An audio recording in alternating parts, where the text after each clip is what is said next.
You've heard of the 7-year itch. Well, police say Jordan Graham only needed 8 days to realize she wanted out of her marriage. But did she want out bad enough to kill? Her husband of little more than a week has gone missing. She's told conflicting stories about their last day together to friends and police. And Jordan is under growing suspicion in Cody Johnson's disappearance. She had a story to tell. Her story wasn't adding up.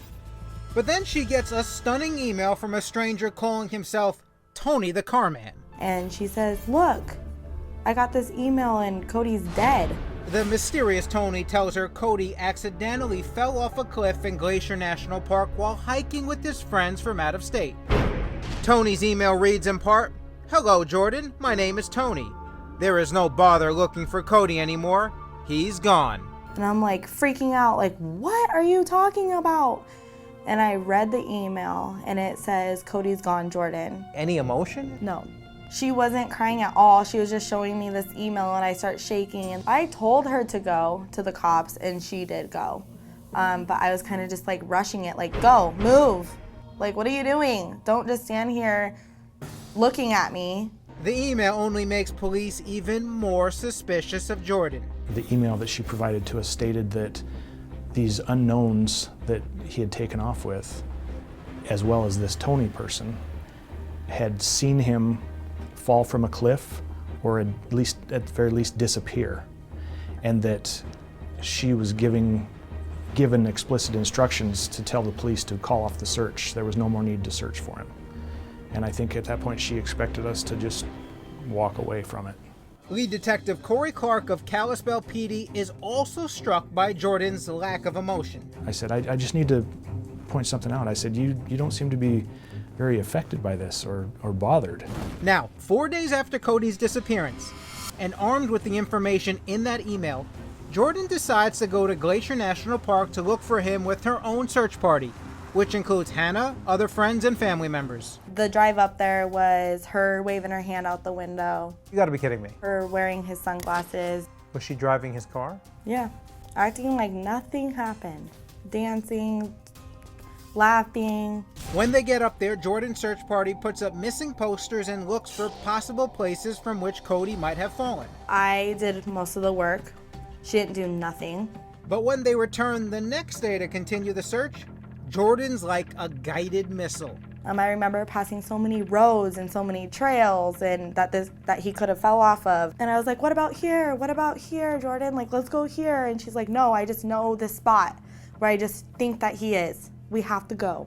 They drive to an area known as the Loop, where there's a sheer 300-foot drop with a safety wall. And we stand there and she's like, I think he's down there. And I was like, what are you talking about? Why would he ever be going down there? Why would anybody do that? This wall is here for a reason. Jordan jumps the wall and makes her way to a rock landing where she can see to the bottom of the ravine. She knew exactly how to get down there. She did it like a pro. And Jordan quickly spots a body lying at the bottom of the ravine. And she's like, there he is, I see him.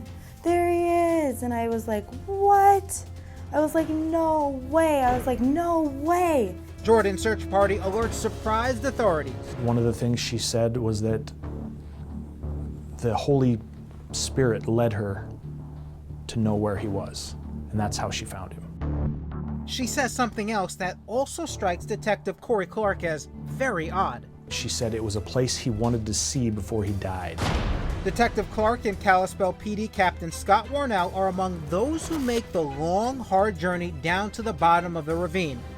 And sure enough, Cody's body is right where Jordan said it was. In this pristine area at the bottom of a waterfall, you know, with a huge cliff looming above him, and just his body floating in the water there, and in a place that was so remote, I don't think there probably humans had ever been there. But Cody's body isn't a pretty sight. Anytime you're having to recover a body that has fallen 300 plus feet off a cliff, it's not good. So the body itself definitely had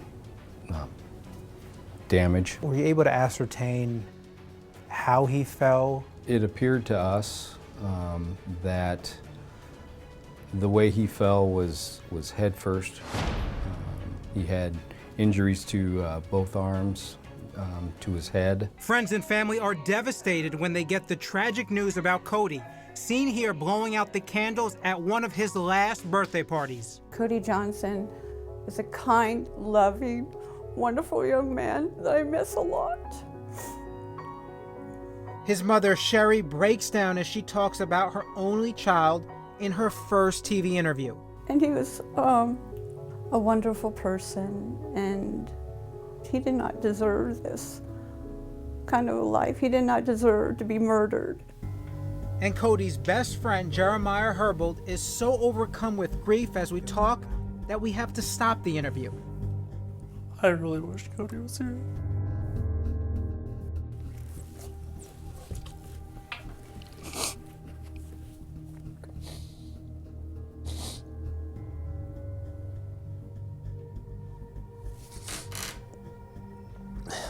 He did so much for everybody.